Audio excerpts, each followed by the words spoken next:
Chinatown is basically a love story, and it related to, about 80 years, 3 generations of 2 men. Their names are Thien and Thien. They are 2 of the pioneers, workers settled in Vancouver's early Chinatown in the 1890s. It's about 2 families. It takes place in 1961. It pivots in time back to the CPR, and it moves forward to our own time.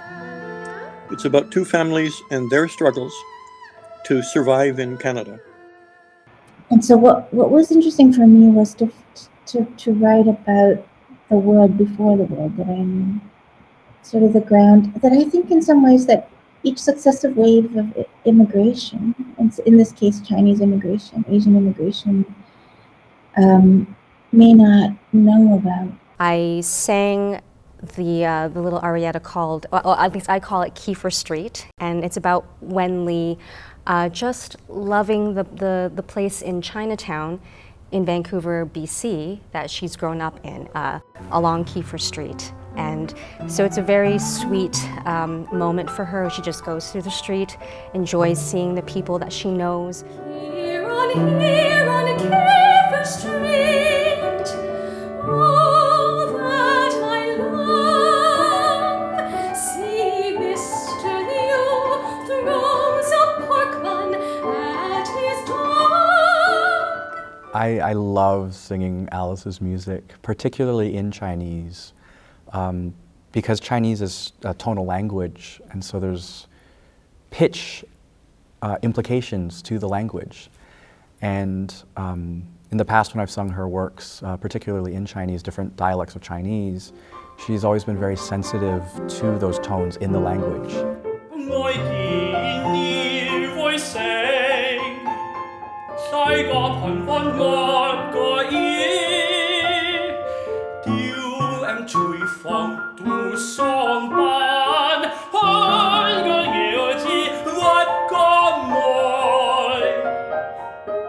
I think what will be a challenge to audiences is the fact of the languages. It is, as far as we know, one of the only operas that's going to be sung in Taishanese or Hoisan, as it's sometimes called. But it was the truest language for these characters, and it's the right choice, and it couldn't have been done without Paul Yi, who does the Taishanese. It feels like my whole life has come to rest on this project. When I was growing up, I was raised by an aunt and uncle in Vancouver's Chinatown, and they actually ran a boarding house for bachelor men, as represented by the 2 male leads of the opera. As well, my uncle spoke Hoisanese at home, but my aunt spoke Cantonese. And she made a rule that when we were growing up, my brother and I, we could only speak Chinese at home, because she was determined that we wouldn't lose our mother tongue.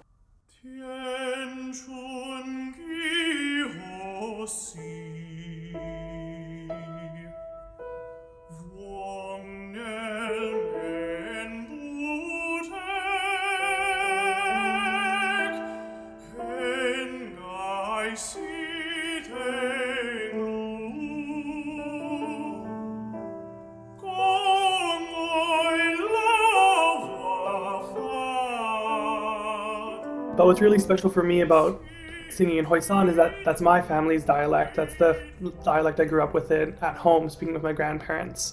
Unfortunately, throughout my childhood and adulthood, I lost most of my ability to speak Hoisan, but I still understand quite a bit. Still, when I'm out with my mother's side of the family, when they're speaking in Hoisan, I can usually follow along well enough depending on what they're talking about. So it was really special for me to get to do an opera in that dialect. The Hoisan singer is like a guide. She narrates what happens in the moment in her perspective, in the tradition of Mokyu, where it's kind of like a sing-song, but it's very There's a lot of flourishing and a big range required as tones drop. And in fact, Hoisan, from the references I had, were all men, all male singers. So I thought it was very exciting as a female to bring that forward, to try to sing Mokyu style as a woman.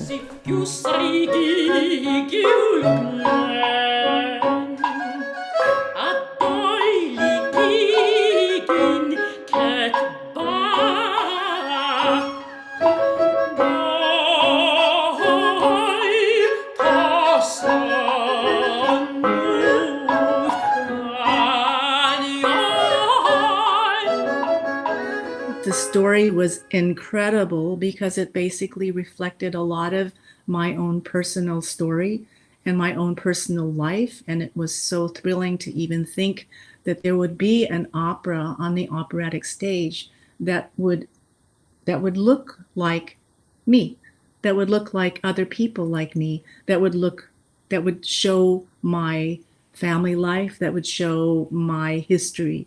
And I'm so privileged and so honored to be asked to conduct the piece. If we go the city, we'll go down each home.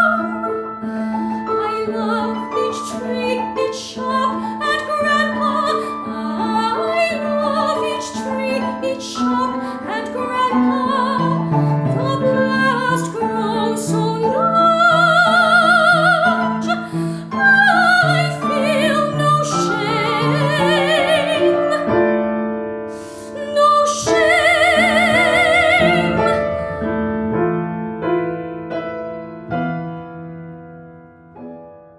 Here I am sitting at Starbucks approaching the score with X amount of years of diligent, straight training in the European operatic canon. And I'm starting to hear these traditional Chinese instruments like the erhu and the guzheng. And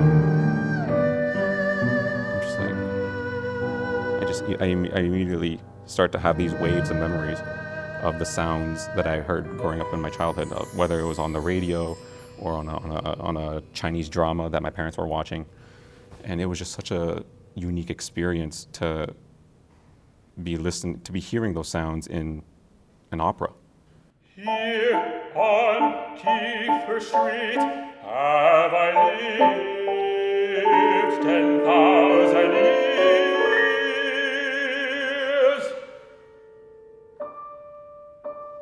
Your granddaughter sighing.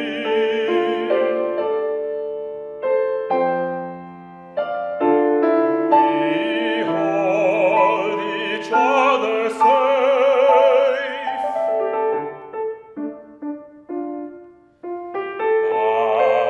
I miss you.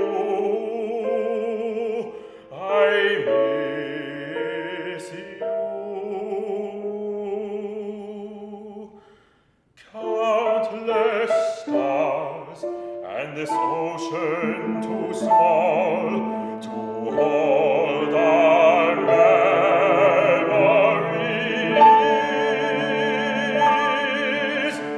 You're seeing what happens when a extraordinary librettist and an extraordinary composer join forces.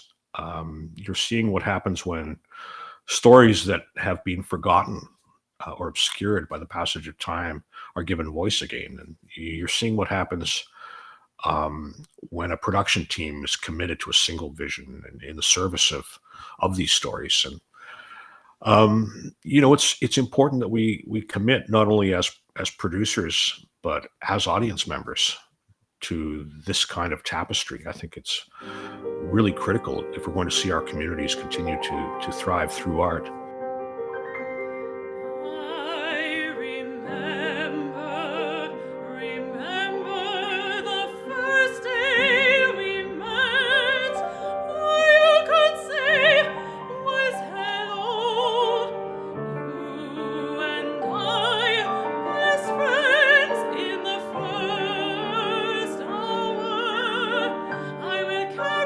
Books, you said, my copy of history.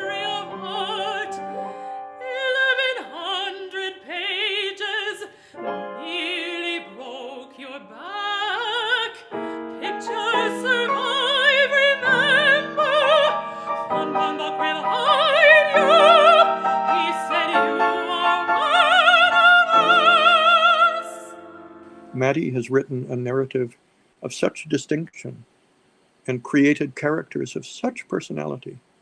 And Alice has made that even more eloquent through the purely musical choices that she has made, that I believe most people will find it pretty irresistible.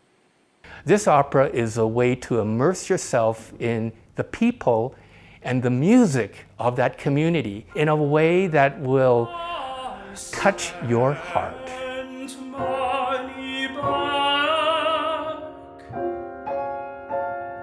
Small gifts, a little comb. I grew used to this disguise.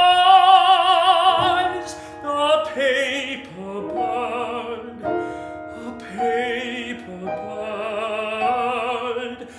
inside a paper.